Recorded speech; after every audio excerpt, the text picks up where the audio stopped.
जसलाई भगवानले साँच्चीकै आफ्नो मान्नु भएको छ नि, एक नम्बरमा के गर्नुहुन्छ अरे थाहा छ? यस्तु माम भजते नित्यम वित्तम तस्य हराम्यहम। एक नम्बरमा त्यसको धन सम्पत्ति हरण गर्नुहुन्छ अरे प्रभुले। जसलाई विशेष आफ्नो मान्नुहुन्छ, एक नम्बरमा त्यसको अनेक अनेक बहाना बनाएर धन सम्पत्ति हरण गर्नुहुन्छ अरे। दोस्रो नम्बरमा उसको परिवारबाट एक्ल्याउन खोज्नुहुन्छ, परीक्षा लिनुहुन्छ।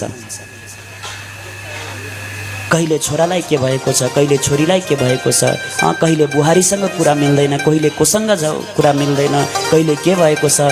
मान्नुहोस्, आफ्ना आफन्तजनबाट परिवारबाट एक्ल्याउने प्रयास गर्नुहुन्छ अरे प्रभुले। जसलाई अति आफ्नो मान्दै हुनुहुन्छ, एक्ल्याउने प्रयास गर्दै गर्नुहुन्छ। सम्पत्तिलाई हरण गर्नुहुन्छ। करोमि बन्दी विच्छेदम सत्तु दुखेन जीवनम। अनेक अनेक प्रकारका दुःखमाथि दुःख झन् त्यही बेलामा आइपर्छन्। त्यही बेलामा झन् दुःखमाथि दुःख थपिन्छ। त्यो बेलामा हडबडाउन थाल्यो। भगवानको त्यो भक्तिको सहारालाई छोडेर अन्यत्र कसैको सहारा खोज्यो भने प्रभुको परीक्षाबाट त्यो फेल भयो।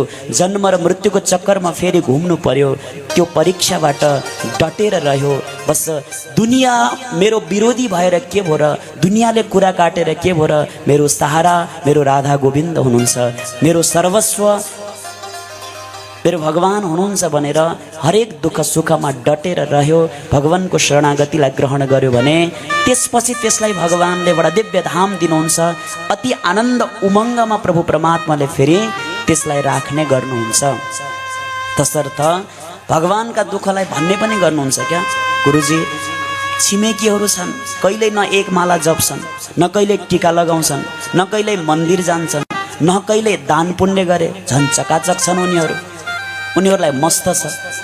हामी झन् खुब भजन गर्छौँ, कसैको नराम्रो चाहँदैनौँ, कसैको कुभलो सोच्दैनौँ, कसैको नराम्रो होस् सोच्दैनौँ। झन् दुःख हामीलाई नै आइपर्छ। के भगवानका भक्तहरूलाई दुःखै भोग्नु पर्ने हो र? त्यस्तो होइन नि।